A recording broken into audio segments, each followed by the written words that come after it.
الحمد لله نحمده ونستعينه ونستغفره ونعوذ بالله من شرور أنفسنا ومن سيئات أعمالنا من يهده الله فلا مضل له ومن يضلله فلا هادي له ونشهد أن لا إله إلا الله وحده لا شريك له ونشهد أن سيدنا ونبينا ومولانا محمدا عبده ورسوله صلی اللہ تعالی علیہ وعلى آلہ واصحابہ وبارک وسلم تسلیما کثیرا کثیرا اما بعد فاعوذ باللہ من الشیطان الرجیم بسم اللہ الرحمن الرحیم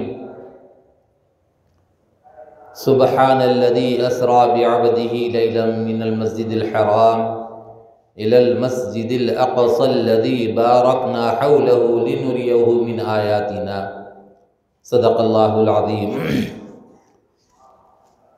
بزرگان محترم، برادران اسلام اور عزیز نوجوان ساتھیوں، اس وقت میں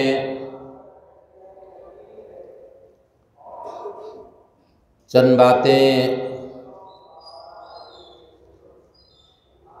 نبی اکرم صلی اللہ علیہ وسلم کی زندگی کے جو طائف کے سفر سے متعلق ہیں وہ عرض کی جائیں گی، پھر اس کے بعد جو واقعہ معراج پیش آیا وہ بھی عرض کرنے کی کوشش کی جائے گی۔ وقت مختصر ہوتا ہے، مختصر انداز میں بات کہنی ہوتی ہے کہ نبی اکرم صلی اللہ علیہ وسلم نے جب اللہ کا حکم ملا کہ قم فانذر، اٹھیے اور لوگوں کو ڈرائیے، وربک فکبر، اور اپنے رب کی بڑائی کو بیان کیجیے، تو اللہ کے رسول صلی اللہ علیہ وسلم نے لوگوں میں تبلیغ کرنی شروع کی۔ صفا کا وہ واقعہ جو آپ نے وہاں پر سارے لوگوں کو بلا کر آپ نے فرمایا تھا کہ میں اوپر کھڑا ہوا ہوں، تم لوگ نیچے ہو، پہاڑ کی ایک جانب دیکھ رہے ہو اور میں پہاڑ کے دونوں جانب دیکھ رہا ہوں اوپر ہونے کی وجہ سے۔ اس اعتبار سے میں دونوں جانب دیکھ رہا ہوں، تو اگر تم سے یہ کہوں کہ میں اس وقت میں اوپر کھڑا ہوا ہوں، ادھر میں ایک فوج ہے اور تم پر ابھی حملہ کرنے والی ہے، میری بات کو صحیح سمجھو گے یا غلط سمجھو گے؟ تو لوگوں نے کہا کہ آپ کی بات کو ہم صحیح سمجھیں گے، اس وجہ سے کہ کبھی آپ نے جھوٹ نہیں بولا، کبھی آپ نے کسی کو دھوکہ نہیں دیا، کبھی امانت میں خیانت نہیں کی۔ لوگ آپ صلی اللہ علیہ وسلم کی طرف انگلیاں بتا کر کہتے تھے کہ یہ صادق جا رہا ہے، سچا، کبھی جھوٹ نہیں بولا یہ شخص، یہ جا رہا ہے دیکھو۔ کبھی کہتے کہ امین جا رہا ہے، امانت دار، ایسے امانت دار کہ کبھی خیانت نہیں کی اس میں۔ لوگ نبی اکرم صلی اللہ علیہ وسلم کی مسلمان ہونے کے، اسلام کو آپ کے ذریعے سے بھیجا گیا تو اسلام کی تعلیم کو پیش کرنے کی وجہ سے مخالفت کرتے تھے، لیکن ساتھ میں امانتیں بھی لا کے رکھا کرتے تھے۔ یعنی یہ اونچا کردار تھا سرکار دو عالم صلی اللہ علیہ وسلم کا کہ امانت لا کے رکھا کرتے تھے اور باہر نکل کے مخالفت کرتے تھے، اور ان کو یقین تھا کہ امانت میں خیانت نہیں کریں گے۔ پھر بھی بہت سے لوگوں نے اسلام قبول نہیں کیا، بولتے ضرور تھے کہ امانت میں خیانت نہیں کریں گے، امانتیں لا کر رکھا کرتے تھے لیکن مخالفت کرتے تھے۔ تو اس وقت میں بھی نبی اکرم صلی اللہ علیہ وسلم نے جب فرمایا کہ دیکھو اللہ تبارک تعالیٰ نے مجھے رسول بنا کر بھیجا ہے، ایک اللہ کی مانو، جو بتوں کو تم لوگ معبود بنا کر رکھے ہو تو یہ بت تمہارے کام آنے والے نہیں ہیں، یہ بتایا آپ نے۔ تو مخالفت شروع کر دی، طرح طرح کی باتیں کرنے لگے، تو آپ نے تبلیغ کا کام وہاں سے شروع فرمایا، اور اس کے بعد جہاں موقع ملتا کرتے، دو چار آدمی مل جاتے تو وہاں اپنا پیغام پہنچا دیتے، اور موقع کوئی چھوڑتے نہیں تھے، جانے نہیں دیتے تھے، جہاں موقع ملا برابر اسلام کی بات کو پیش کرتے تھے۔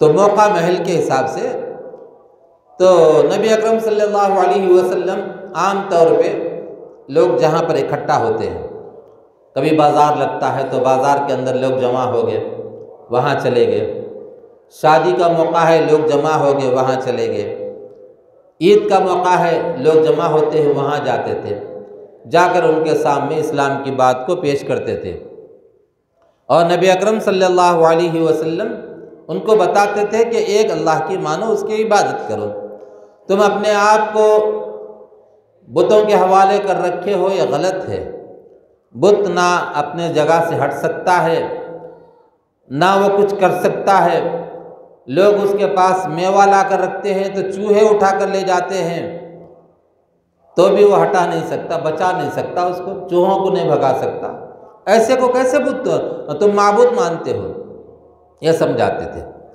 لیکن بعض ایسے ہوتے ہیں کہ اوپر سے جو چلتے آ رہا بس ہم کریں گے، یہ سوچ کے وہ لوگ کرتے جاتے تھے۔ بعض ایسے تھے ان کی انا کا مسئلہ تھا، انا یعنی غرور، تکبر، کہ یتیم ہیں اور غریب ہیں مال کے اعتبار سے، ان کی بات ہم کیا سنیں گے، ایسا ان کے اندر تھی یہ بات۔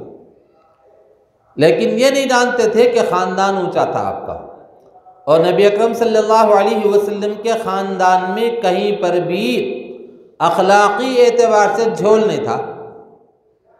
کوئی اوپر میں نہیں بتا سکتا کہ فلاں آپ کا دادا پردادا نرداد جو بھی ہو، اس میں کوئی کیریکٹر کے حساب سے کمزور تھے، نہیں بتا سکتے، کیونکہ اللہ نے آپ کی حفاظت فرمائی تھی، اور اس طرح سے پاکیزہ خاندان چلتا آیا ہو۔ پاکیزہ کا مطلب دوسری چیزیں تو تھی، شراب خوری وغیرہ ایسے چیزیں، جھوٹ بولنا، یہ چیزیں تھی، لیکن زنا وغیرہ یہ خاندان میں کہیں بھی اوپر نہیں رہا۔ اللہ نے اس خاندان کی حفاظت فرمائی، کوئی انگلی نہیں اٹھا سکتا آپ صلی اللہ علیہ وسلم پر۔ تو اتنے اونچے خاندان کے تھے، لیکن مال کے نہ ہونے کی وجہ سے کمزور سمجھ کے بعض مالدار لوگ اپنے آپ کو بڑا سمجھتے تھے، غرور تھا ان کے اندر، تکبر تھا، جس کی وجہ سے اسلام قبول نہیں کیا، اور خاندانی حسب نسب بھی تھا کہ میں بڑا ہوں، اس کی بات کیوں مانوں میں چھوٹے بچے کی، یہ بات تھی۔ اکثر لوگ کرتے ہیں، دیکھیے یہ ہمارے سامنے کا بچہ ہے جی، اس کی کیا بات ماننا، ہمارے کو معلوم ہے، لیکن کیا بول رہا وہ غور نہیں کرتے۔ حضرت ابو طالب جو حضور کے سگے چچا تھے، حضرت علی کے ابا، وہ حضور کی مدد کرتے تھے ہر اعتبار سے، ان کی کفالت میں رہے، کفالت کا مطلب ان کی نگرانی میں رہے۔ چھوٹے عرصے سے حضرت علی کے والد نے حضور اکرم صلی اللہ علیہ وسلم کو پال کے پوس کے بڑا کیا، انہی کے پاس رہا کرتے تھے، اور جب چھوٹے تھے اس وقت میں آپ بکریاں چرا کے اس کی مزدوری لا کے چچا کو دیتے تھے، یہ بھی کتابوں میں لکھا ہوا ہے۔ رہ کر کھائے تو کما کے بھی دیے ان کو۔ تو حضرت ابو طالب جب تھے، ان کے کان میں ان سے کہا کہ آپ اسلام قبول کر لیجئے، کلمہ پڑھ لیجئے، انہوں نے منع کر دیا کہ میں نہیں قبول کرتا۔ آخر عمر میں جب بیمار پڑ گئے تھے، کہ جب آخر وقت تھا، تو اس وقت میں جا کر کہا کہ اے چچا آپ اسلام قبول کر لیجئے، کلمہ پڑھ لیجئے۔ کہا نہیں بیٹے، تو کہا کہ کان میں پڑھ دیجئے تاکہ میں قیامت کے دن گواہی دے سکوں۔ تو کہا کہ اگر میں ویسا پڑھوں گا لوگوں کو معلوم ہو گیا تو موت کی ڈر کی وجہ سے پڑھ لیا یہ کہیں گے لوگ، اس لیے میں نہیں پڑھتا۔ دیکھیے ان کے اندر خاندانی غرور تھا۔ بہرحال نبی اکرم صلی اللہ علیہ وسلم نے جب تبلیغ فرمائی، لوگوں کو بتایا کہ دیکھو ایک اللہ کی مانو، تو لوگوں نے، بہت سے لوگوں نے مخالفت کی، چند لوگوں نے اسلام قبول کیا۔ اور آپ نے دیکھا کہ ایک طائف کے شہر میں ایک خاندان رہتا ہے جو ایک باپ کے 3 بیٹے ہیں، اور انہی کی نسل وہاں پر موجود ہے، تو انہوں نے سوچا کہ وہ جا کر ان سے کچھ کہیں گے، اگر وہ لوگ اسلام قبول کر لیے تو مکے سے قریب ہے، اسلام کو ایک طاقت مل جائے گی۔ یہ سوچ کے وہاں تشریف لے گئے۔ جا کر بڑے بھائی کے سامنے آپ نے کہا کہ میں اللہ کا پیغمبر ہوں، اللہ نے مجھے رسول بنا کر بھیجا ہے، ایک اللہ کی مانو، بتوں کو چھوڑ دو، بت کچھ نہیں کر سکتے، اللہ ہی سب کچھ کرنے والا ہے۔ تو بڑے بھائی نے کہا دیکھو، اگر آپ اللہ کے رسول ہیں تو آپ کی مخالفت کروں گا تو یہ اچھا نہیں، اگر اللہ کے رسول نہیں ہیں تو میں آپ کے ساتھ وقت برباد کرنا نہیں چاہتا، بات کر کے آپ جائیے اپنا کام کیجیے، یہ کہا۔ دوسرے نے کہا، جا کر وہی بات پیش کی، ایک اللہ کی مانو، اس کے سامنے جھکو، کسی اور کے سامنے نہ جھکو۔ تو اس وقت میں آپ نے قرآن پڑھ کر سنایا، سورہ طٰہٰ کی آیتیں پڑھ کر سنائی۔ تو اس نے کہا کہ دیکھو، تم جو کلام پڑھ رہے ہو یہ شاعرانہ کلام معلوم ہوتا ہے، تم بہت بڑے جادوگر ہے ایسا معلوم ہوتا ہے۔ اس کا مجھ پہ اثر ہونے لگا کہ تم جادوگر ہے، ایسا سوچ کے اس نے کہا کہ آپ جائیے اپنا کام کیجیے۔ اور ایک بھائی کے پاس گئے، تینوں تھے نا، تو تینوں کے پاس گئے، جا کر تیسرے سے کہا، تو تیسرے نے یہ کہا، اگر اللہ کو پیغمبر بنانا تھا تو کیا یتیم کیسا پیدا ہوتے ہیں، غریب گھرانے میں کیسا پیدا ہوتے ہیں؟ اگر اللہ کو پیغمبر بنانا، رسول بنانا ہوتا تو کسی امیر گھرانے میں بناتے، کوئی بادشاہ کا بیٹا ہو سکتا، کوئی ایسا ہو سکتا۔ اس لیے آپ جائیے اپنا کام کیجیے۔ تو اسی میں سے ایک بھائی ذرا شریر قسم کا تھا، تو اس نے کیا کیا کہ یہ نوجوان جو آیا ہے 40 سال کا، اس کو یہاں رہنے مت دو، بچوں کو لگا دیا پیچھے، اوباش قسم کے بچے، شریر جو بچے ہوتے نا، ان کو کسی کے کام ستانے میں مزہ آتا، دیکھیے آپ، ایسے بچوں کو پیچھے لگا دیا، تو حضور اکرم صلی اللہ علیہ وسلم کو ستانے لگے۔ پھر بچوں کا دیکھ کے بڑے سبھی لوگ پتھر مارنے لگے، اور آپ صلی اللہ علیہ وسلم کو وہاں پر ایک جگہ پتھر کھاتے کھاتے دور نکل گئے، وہاں جا کے درخت کے نیچے بیٹھنے لگے۔ تو یہ لوگ پھر بھاگ کے آ کے بولے کہ یہاں مت بیٹھو، یہاں سے جاؤ، چلو آگے چلے جاؤ۔ تو حضور اکرم صلی اللہ علیہ وسلم کو اور آگے وہاں سے بھیجا دیا، اور آپ صلی اللہ علیہ وسلم کو پتھر مار مار کر زخمی کر دیا۔ کس کام سے گئے تھے؟ تبلیغ کے کام سے گئے تھے، اسلام کو پھیلانے کے لیے گئے تھے، دوزخ کی آگ سے بچانے کے لیے گئے تھے۔ ایک اللہ کے سامنے سر کو جھکانا یہ صحیح طریقہ ہے، یہ بتانے کے لیے گئے تھے۔ کسی اور کے سامنے سر نہیں جھکانا، اللہ کے سامنے جھکانا۔ جو تمہارا معبود ہے، تمہارا پروردگار ہے، تمہیں جس نے پیدا کیا ہے اس کی عبادت کرو، کسی اور کی عبادت مت کرو، یہ بتانے کے لیے آپ وہاں پر تشریف لے گئے تھے۔ تو آپ کو ستایا گیا، پتھر مارے گئے۔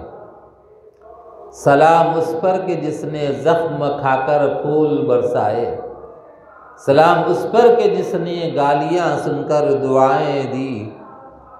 گالیاں سن کر دعائیں دیتے تھے، پتھر کھا کر اس کو برداشت کر لیتے تھے، ان کے لیے دعائیں کرتے تھے۔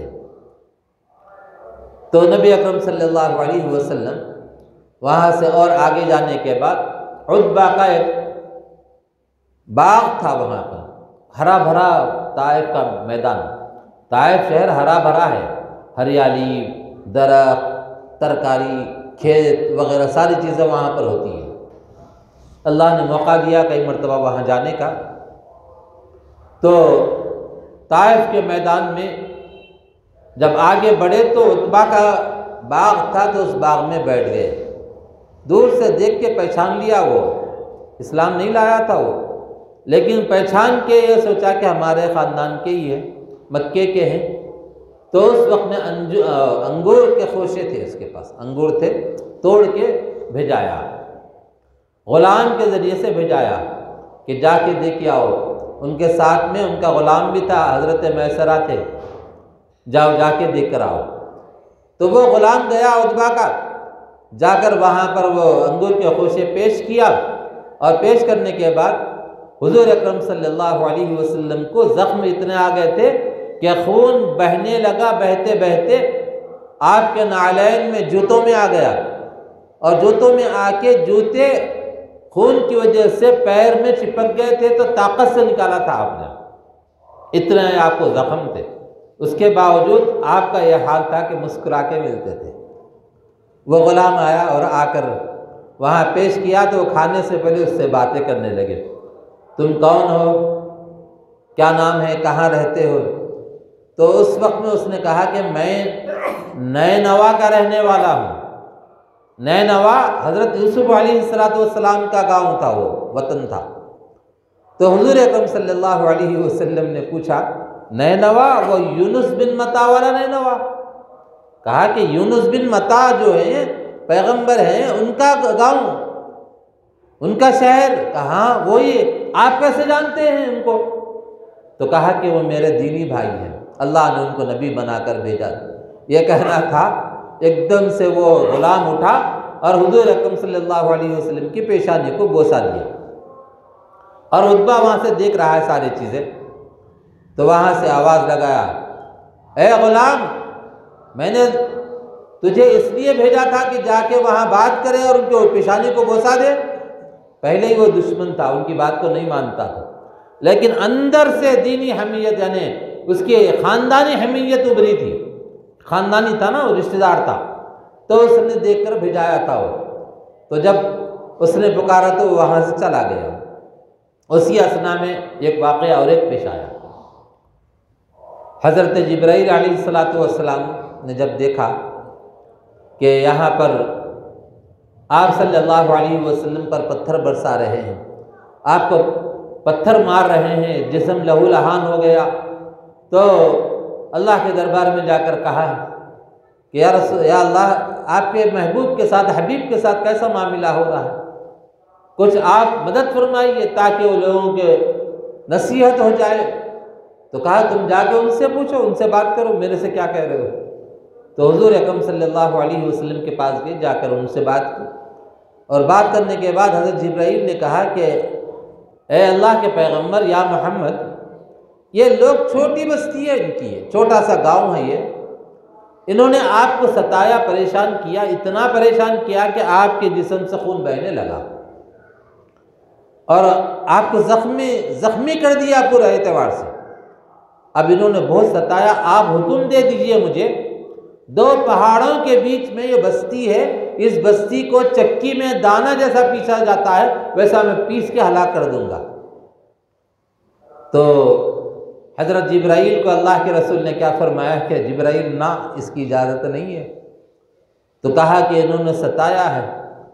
کہا ستایا ضرور ہے لیکن ناسمجھ ہے، مجھے نہیں پہچانتے یہ لوگ، اگر پہچانتے ہوتے تو ایسا نہ کرتے، اور مجھے امید ہے کہ اگر یہ لوگ ایمان نہیں لائے ٹھیک ہے، لیکن ان کی نسل میں سے کوئی نہ کوئی ایمان لائے گا، مجھے اس بات کی امید ہے، اس میں سے بھی ایمان لائیں گے، اگر یہ نہیں لائیں گے تو ان کی نسل میں سے کوئی ایمان لائے گا، اور مجھے امید ہے اس بات کی۔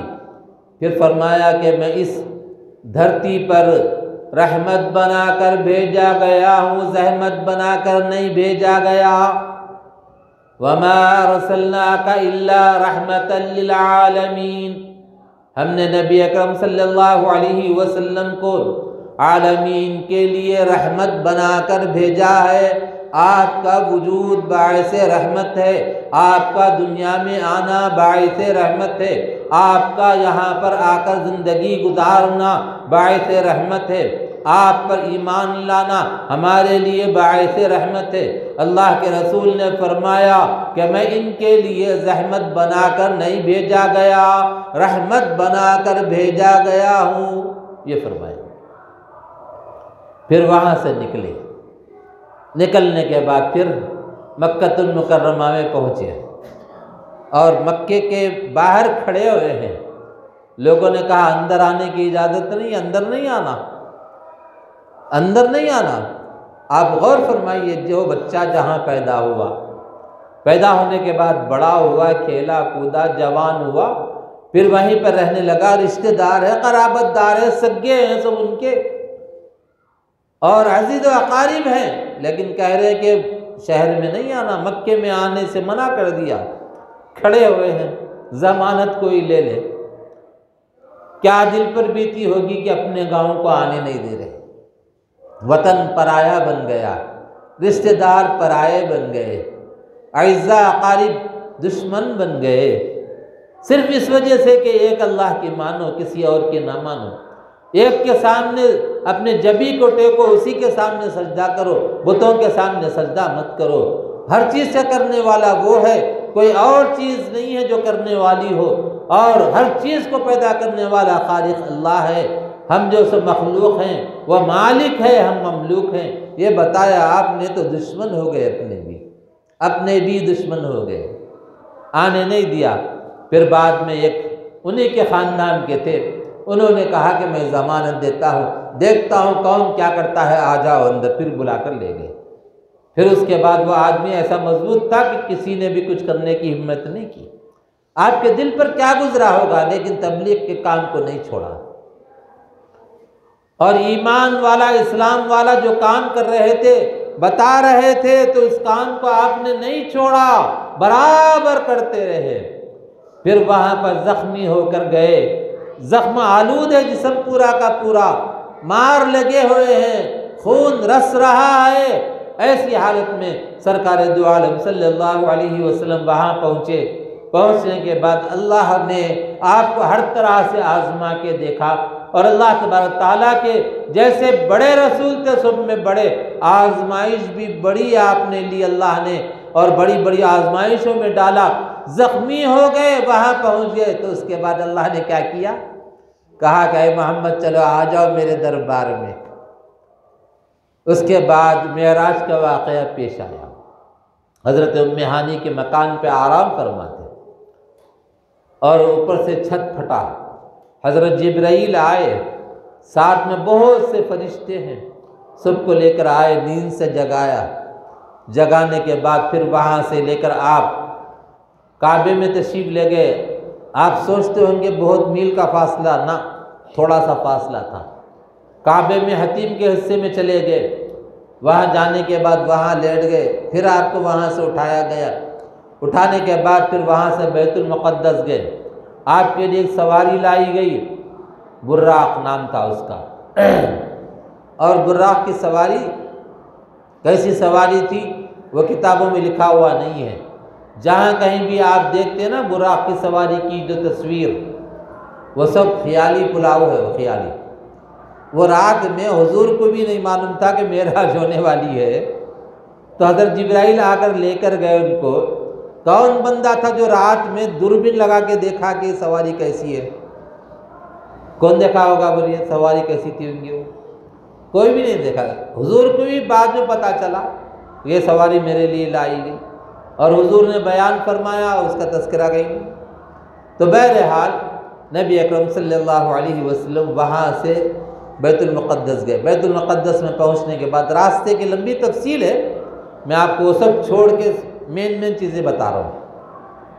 وہاں جانے کے بعد حضرت جبرائیل علیہ السلام نے کیا کیا؟ ایک پتھر تھا، ایک پتھر کے اندر سوراخ تھا، انبیاء کرام علیہ السلام اپنی سواری کو اس سے باندھا کرتے تھے۔ وہ لمبا زمانہ، بعد زمانے کی وجہ سے وہ سوراخ بند ہو گیا، تو جبرائیل امین نے اس میں سوراخ کیا، اپنی انگلی سے سوراخ کر کے اس کو باندھ دیا۔ کس کو؟ براق کو۔ براق کہیں جانے والا تھا، حضور کے لیے آیا تھا، کہیں بھاگنے والا تو نہیں تھا، کہیں جانے والا تو نہیں تھا، اور حضور اکرم صلی اللہ علیہ وسلم کی سواری کرنا سعادت کی بات تھی۔ بہرحال آپ نے اس عمل کے ذریعے سے یہ بتایا کہ ہر چیز کو باندھ دو، پیسے جیب میں رکھ کے اللہ پہ بھروسہ کرو، ویسا یعنی بکھیر کے اللہ پہ بھروسہ مت کرو۔ گھر کی کنڈی لگاؤ، لگا کے اللہ پہ بھروسہ کرو۔ گاڑی کا لاک کر کے اللہ پہ بھروسہ کرو، گاڑی کھلی چھوڑ کے توکل علی اللہ نہیں۔ بیوی عورت ہے، اپنا برقع اوڑھ کے باہر نکلے، اللہ پہ بھروسہ کرے، اپنے آپ کو کھلے طور پہ باہر نکال کے اللہ پہ بھروسہ نہیں۔ ویسے ہی ہر چیز کے بارے میں آپ ایسا سوچ لیجئے، قیاس کر لیجئے، آپ باندھنا اس کو۔ تو نبی اکرم صلی اللہ علیہ وسلم وہاں جب بیت المقدس پہنچے تو انبیاء کرام علیہ السلام پورے آدم علیہ السلام سے لے کے وہاں تک سب جمع تھے۔ تو اس وقت میں حضرت جبرائیل علیہ السلام نے اقامت کہی، اذان دی ہوئی، پھر آپ نے امامت فرمائی نبیوں کی۔ اس کے بعد آپ بنے کیا؟ امام الانبیاء والمرسلین۔ امام کا منے بیت المقدس کے اندر۔ پھر اس کے بعد وہاں سے آسمان کی طرف تشریف لے گئے۔ ایک سواری یعنی سیڑھی لگائی گئی، بہت سے مختلف روایتیں ہیں اس میں وہ سب کو چھوڑتے ہوئے آگے بڑھ رہا ہوں۔ تو پہلے آسمان پہ گئے، دوسرے پہ گئے، سب گئے۔ بہرحال کہیں پر حضرت آدم سے، کہیں حضرت عیسیٰ سے، کہیں کسی سے ملاقات ہوئی، اور پھر 7ویں آسمان پہ گئے تو حضرت ابراہیم علیہ السلام سے ملاقات ہوئی، جو حضور کے چہرے جیسا چہرہ تھا، ان کا ملتا جلتا چہرہ۔ پوچھا گیا کون ہے، کہ کہا کہ آپ کے دادا حضرت ابراہیم ہیں۔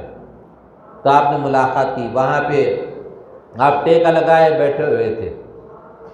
پھر اس کے آگے گئے سدرۃ المنتہا تک، وہاں پہ حضرت جبرائیل نے کہا کہ اے اللہ کے رسول، یہاں تک میری رسائی ہے، اس کے بعد میں نہیں جا سکتا، اگر گیا تو میرے پر جل جائیں گے۔ تو حضور اکرم صلی اللہ علیہ وسلم نے وہاں پر حضرت جبرائیل کو اپنی اصلی حالت میں دیکھا، تو ان کے پر ادھر مشرق کو مغرب کو لگ رہے تھے، اتنے بڑے بڑے پر تھے ان کے۔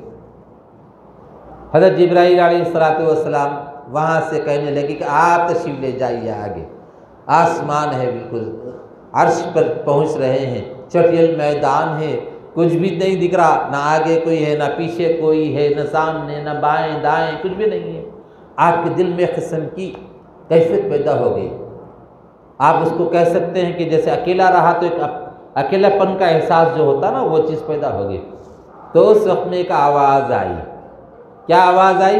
کہ اے محمد گھبراؤ نہیں، آتے جاؤ۔ اور وہ اللہ کلام فرما رہا تھا، لیکن حضرت ابوبکر کی آواز میں۔ قربان جائیے حضرت ابوبکر کے۔ حضرت ابوبکر کی آواز زیادہ مانوس تھی نا، کیونکہ یار غار تھے، رازدار تھے، ساتھ میں رہتے تھے۔ ایک لمحہ اگر نظر نہیں آئے تو ابوبکر بے چین ہو جاتے تھے، ابوبکر نہیں ملے تو حضور ان کے پاس چلے جاتے تھے۔ ایک دوستانہ ماحول ان کا ہوتا تھا، یار غار کہتے ہیں ان کو۔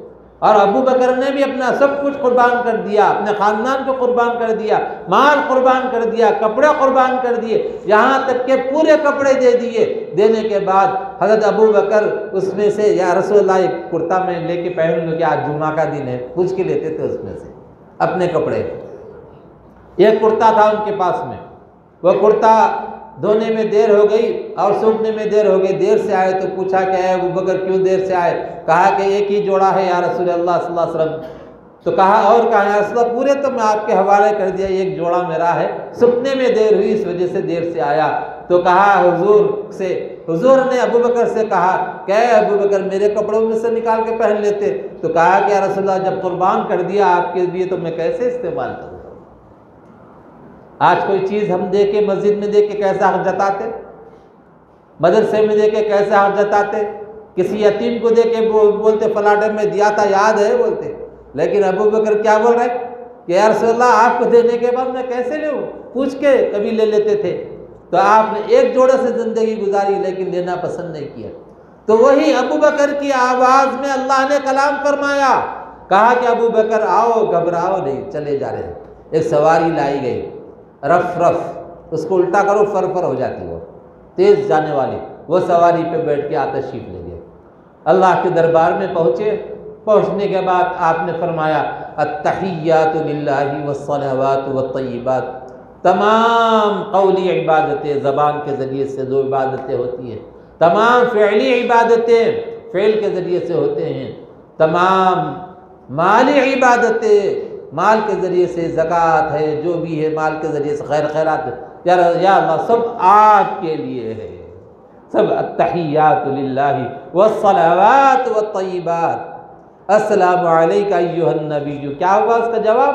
اللہ تبارک تعالیٰ نے سلام بھیجا، اے نبی تم پر سلام ہو، السلام علیکہ ایھا النبی ورحمۃ اللہ وبرکاتہ، اللہ کی رحمت ہو تم پر اور اللہ کی برکتیں تم پر۔ تنہا ہے، کوئی نہیں ہے ساتھ میں، اللہ ہے اور پھر رسول ہے، دونوں ہی ہیں۔ اور اتنا قریب ہو گئے، دوسری آیت میں اللہ نے فرمایا فَكَانَ قَابَ قَوْسَيْنِ أَوْ أَدْنَىٰ، تیر اور کمان جیسے قریب ہو جاتے ہیں، اللہ کے قریب ہو گئے سرکار دو عالم صلی اللہ علیہ وسلم۔ تو سجدے میں گر گئے، سجدے میں گر کے یہ پڑھا، سلام آیا ادھر سے، سلام کا جواب لینے کا کیا پیارا انداز ہے میرے حبیب صلی اللہ علیہ وسلم کا۔ آپ نے کیا کہا؟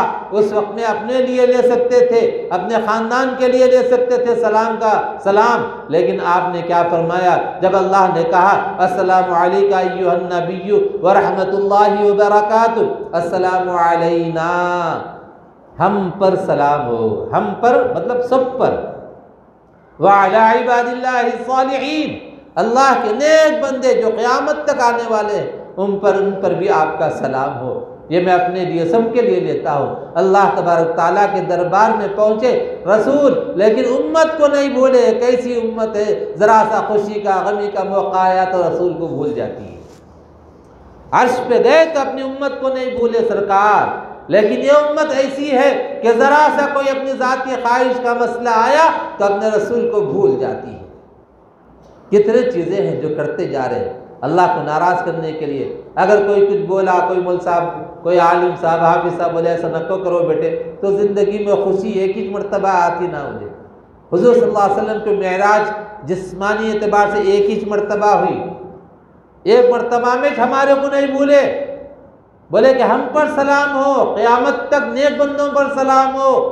وہاں پہ ہم کو یاد رکھ رہے عرش پر۔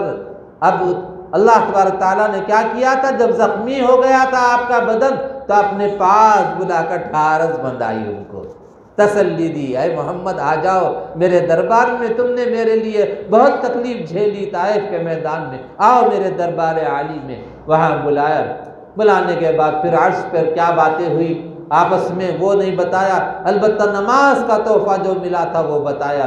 وہ لے کر آئے، پہلے 50، پھر 5 کم ہوتے ہوتے 45 رہ گئے، تو اس کے بعد حضرت موسیٰ علیہ السلام نے پھر فرمایا کہ اے محمد جا کے کہیے کہ اور اس میں کمی ہو جائے، کیونکہ امت برداشت نہیں کر سکتی، امت بہت آسانی چاہتی ہے۔ تو اللہ کے رسول نے فرمایا کہ اے موسیٰ مجھے اب شرم آتی ہے جانے کے لیے، اور وہ کہا کہ یہ بار بار گیا، میں 9 مرتبہ گیا، لیکن اب شرم آتی ہے، پھر اگر جاؤں گا تو اللہ تعالیٰ سے میں کہوں گا کہ اس میں کمی کر دیجئے، تو اس کا مطلب یہ ہوگا کہ 5 کم ہوتے چلے گئے، اللہ تعالیٰ پھر 5 کم کریں گے تو آپ کا دیا ہوا تحفہ آپ رکھ لیجئے، یہ بات ہو جائے گی، اس لیے مجھے شرم آتی ہے۔ پھر واپس آنے لگے تو اس وقت میں اللہ نے فرمایا کہ اے محمد میرا فیصلہ ہے، آج جو آدمی 5 نمازیں پڑھے گا تو میں اس کو 50 نمازوں کا ثواب دوں گا، یہ فرمایا۔ اور ایک بعض لوگ یہ بھی کہتے ہیں حضرت موسیٰ علیہ السلام بار بار جو بھجا رہے تھے، کوہ طور پر موسیٰ علیہ السلام تشریف لے گئے تو اللہ کی تجلی ہوئی، تو آپ وہ تجلی کو دیکھ کر بے ہوش ہو گئے تھے، نیچے گر گئے تھے آپ، لیکن اللہ کے رسول صلی اللہ علیہ وسلم بار بار دیدار کر کے آ رہے۔ تو آپ کا بھیجنے کا مقصد یہ تھا کہ اللہ کا دیدار سرکار کرے، محمد کرے، ان کا دیدار میں کروں، موسیٰ علیہ السلام کہ پھر جائے اللہ کا دیدار کر کے آئے، میں ان کا دیدار کروں، پھر جائے اللہ کا دیدار کر کے ہمیں۔ بعض لوگ یہ بھی کہتے ہیں، بہرحال جو بھی ہو دوستو بزرگوں، یہ امت کے لیے اللہ کے رسول نے بہت کچھ برداشت کیا ہے۔ اللہ کے رسول کو نہیں بھولنا چاہیے، ان کی سنتوں کو نہیں بھولنا چاہیے، اس کو پامال نہیں کرنا چاہیے، زندگی میں تبدیلی لانا اور اللہ اور اس کے رسول کو راضی اور خوش کرنے والے کام کرنا چاہیے۔ اللہ تبارک تعالیٰ سے دعا ہے کہنے والے کو کہنے سے زیادہ، سننے والوں کو سننے سے زیادہ عمل کی توفیق عطا فرمائیں۔ وآخر دعوانا الحمدللہ رب العالمین۔ کل پرسوں کی بات ہے، یہاں ایک ہمارے پاس حافظ صاحب